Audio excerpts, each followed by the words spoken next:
جانوروں میں کہ کتا ہی جنت میں جائے گا، تب شیطان کو آدم علیہ السلام کو سجدہ کرنے کا حکم دیا گیا تو اس نے حضرت آدم علیہ السلام پر سکار سے تھوک دیا تھا۔ شیطان کا تھوک حضرت آدم علیہ السلام کے پیٹ پر گرا تھا۔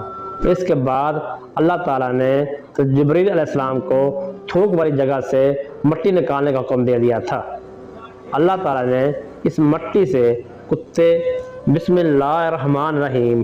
ناظرین، کہا جاتا ہے کتے کی پیدائش حضرت آدم علیہ السلام کے پتلے کی مٹی سے کی گئی، جبکہ کچھ روایات میں کہا گیا ہے کتے کی پیدائش حضرت آدم علیہ السلام کی تخلیق کے فوراً بعد ہوئی ہے۔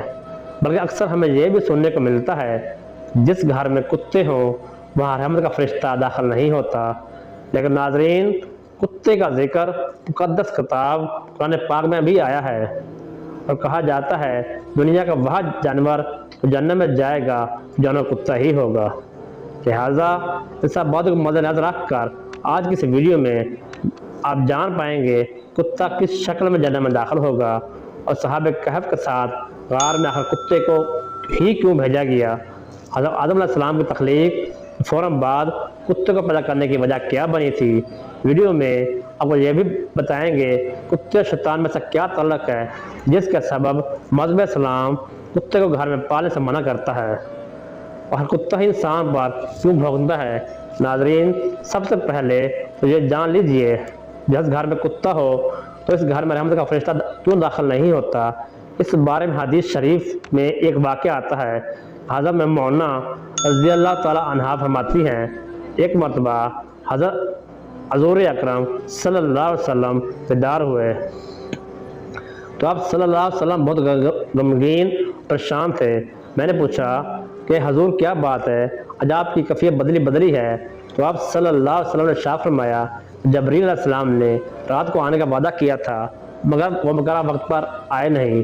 حضور صلی اللہ علیہ وسلم نے وہ اس سے پریشانی ہوئی، جبریل امین وعدہ نہیں کر سکتے کہ نہ آنے کی کیا وجہ ہو سکتی ہے۔ پورا دن اس طرح گزر گیا، پھر آپ صلی اللہ علیہ وسلم کو یاد آیا کہ آپ کو چارپائی کے نیچے کتے کا ایک بچہ بیٹھا تھا۔ آپ نے اس کو اٹھوایا، اس جگہ کو صاف کر کے وہاں چھڑکاؤ کیا گیا۔ اس کے بعد حضرت جبریل علیہ السلام تشریف لائے تو آپ صلی اللہ علیہ وسلم نے مقررہ وقت پر نہ آنے کی شکایت کی۔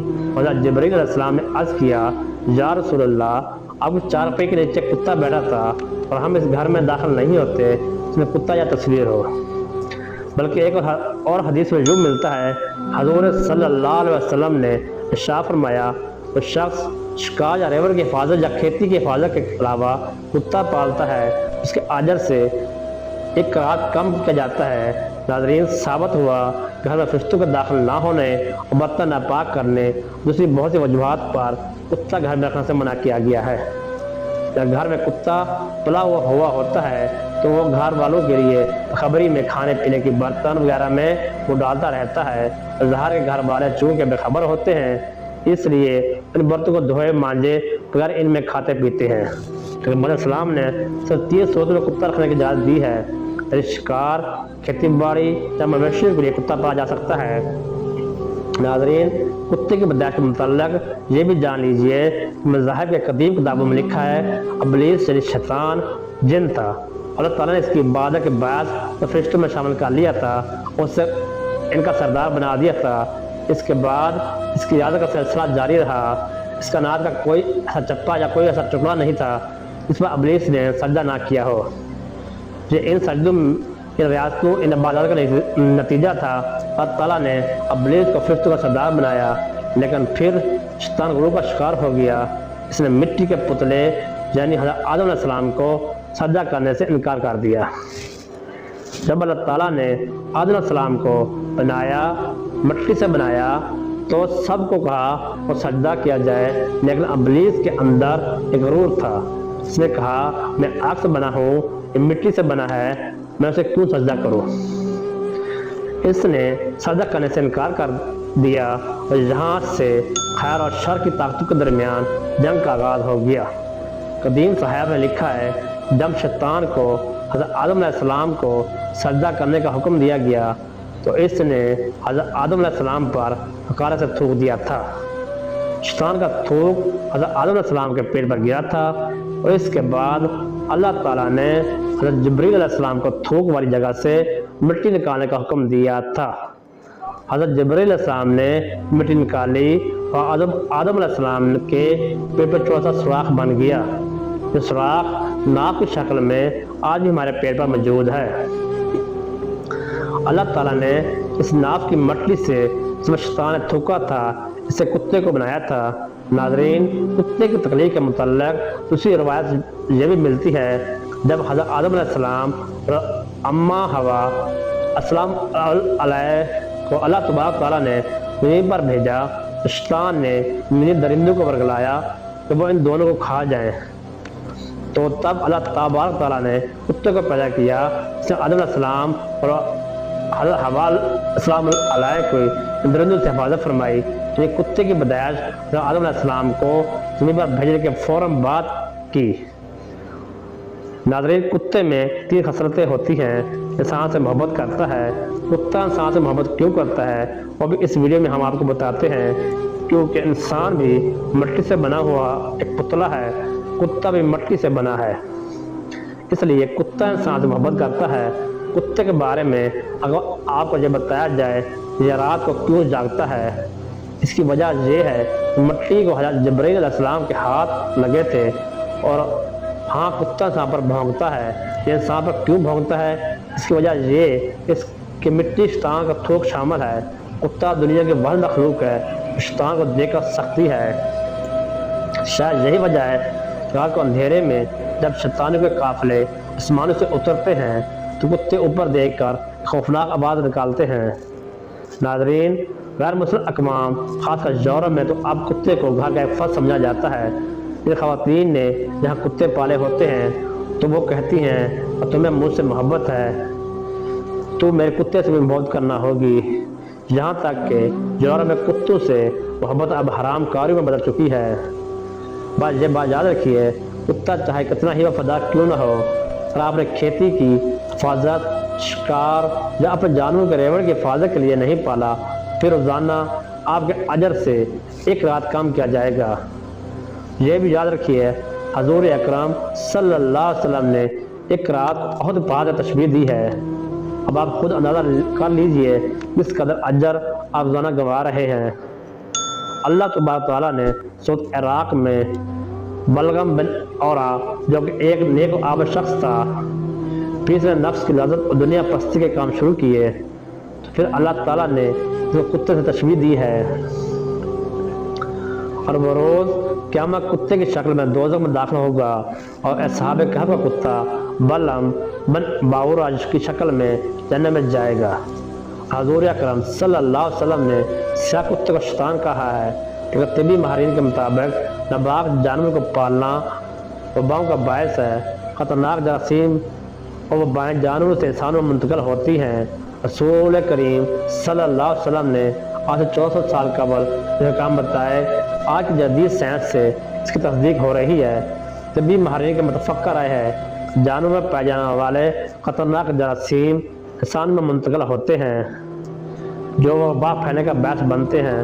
اسلام کے روح سے کتا ایک ناپاک جانور ہے، اور اگر ہم اسلام کی تعلیمات پر عمل کریں، ناپاک جانوروں کو پالنے سے گریز کریں، خطرات سے محفوظ رہ سکتے ہیں۔ افسوسناک بات یہ ہے آج کتوں، بلیوں، دوسرے نجس جانور کو پالنے کا فیشن بن چکا ہے، بلکہ پالتو جانور کو اسٹیٹس سمبل سمجھا جاتا ہے۔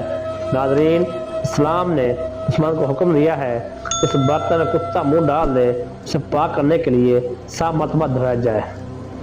ایک روایت میں 8ویں بار پاک کرنے کے الفاظ بھی ملتے ہیں۔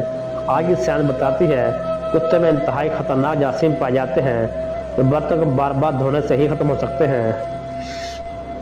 اب اندازہ لگائیے، اسلام نے یہی بات آج سے 1400 سال پہلے بتا دی جب سائنس کا وجود تک نہ تھا۔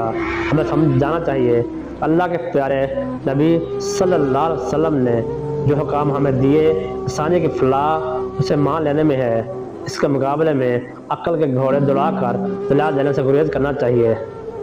ایک انگریز ڈاکٹر نے اس پانی کی جس میں کتے نے منہ ڈالا تھا خودبین کے ذریعے تحقیق کی۔ اسے پتہ چلا پانی میں کتے کے لباب کے جو جراثیم آ جاتے ہیں مٹی کے سوا کسی اور چیز سے نہیں مرتے، کیونکہ مٹی میں شادر وافر مقدار میں ہوتا ہے جو اور کسی چیز میں نہیں ہوتا، اور یہ کتے کے لباب میں پائے جانے والے تمام جراثیموں کو ختم کرنے کے لیے کافی ہوتا ہے۔ اس لیے نبی اکرم صلی اللہ علیہ وسلم نے مٹی کا نام لیا تاکہ بازاروں میں شہادت تلاش کرنا نہ پڑے۔ اس طرح ایک فرانسیسی ڈاکٹر اور اس کی ڈاکٹر بیٹی مصر میں مقیم تھے۔ جب باپ نے یہ حدیث پڑھی، فوری طور پر کتے کے سامنے ایک برتن میں پانی رکھ دیا۔ جب اس کو پی چکا تھا تو انہیں خوردبین سے دیکھا کہ اس میں جراثیم موجود تھے۔ پانی اگر کئی بار دھویا گیا مگر ہر بار جراثیم برتن میں موجود تھے۔ جب مٹی سے مانجا گیا پھر دھوگا تو خوردبین سے میں چیک کیا اور جراثیم نہ صرف بالکل ختم ہو گئے تھے بلکہ برتن بھی کلی طور پر پاک صاف ہو گیا تھا۔ اس پر دونوں باپ بیٹی مسلمان ہو گئے۔ ناظرین، قرآن پاک میں سابق کہف کا تذکرہ ملتا ہے جہاں کے کتے کا ذکر آیا ہے۔ وہاں امام قرطبی نے لکھا ہے کہ شریعہ میں کتے پالنے کی اجازت ہوگی، اس لیے انہوں نے کتا ساتھ لیا ہوگا یا کسی کی بکریوں کی حفاظت کے لیے تھا، اور فروع احکام میں ایسا ہوتا رہتا ہے۔ مختلف شریعت میں فروع احکام مطلب دیے گئے ہیں۔ بہرحال سابق کہف کے واقعے سے کتے کو پالنے کا جواز استدلال کرنا درست نہ ہوگا۔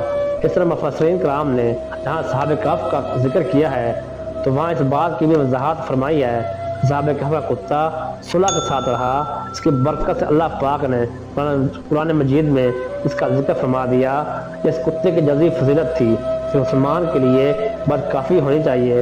اللہ تعالیٰ نے اس کام سے رکنے کا حکم دیا ہے، کیونکہ ایک مومن کی شان یہ ہے اللہ تعالیٰ کے نبی صلی اللہ علیہ وسلم نے جس کام کرنے کا حکم دیا ہے وہ کرے، اس کام سے منع کیا ہے اس سے رک جائے۔ اس کا نام اطاعت ہے، اور اس سے انحراف نافرمانی کراتا ہے۔ اگر ہم عقل اور محض شوق کی بنیاد پر کام کرنا شروع کر دیں گے، اس سے منع کیا گیا ہے، اس کا نتیجہ سوائے نقصان کے کچھ نہیں ہوگا۔ اللہ تبارک تعالیٰ سے دعا ہے اللہ تعالیٰ ہمیں حضور نبی کریم صلی اللہ علیہ وسلم کے بتائے ہوئے طریقے مطابق زندگی گزارنے کا توفیق عطا فرمائے، اور اللہ تعالیٰ پاک صاف رہنے والا بنائے، اور اللہ تعالیٰ ہمیں ناپاکی گندگی سے محفوظ رکھے، آمین۔ ویڈیو اچھی لگی ہو تو ویڈیو کو لائک، چینل کو سبسکرائب کر دیں، اور کمنٹ میں اللہ کا پیارا سا نام لکھیں۔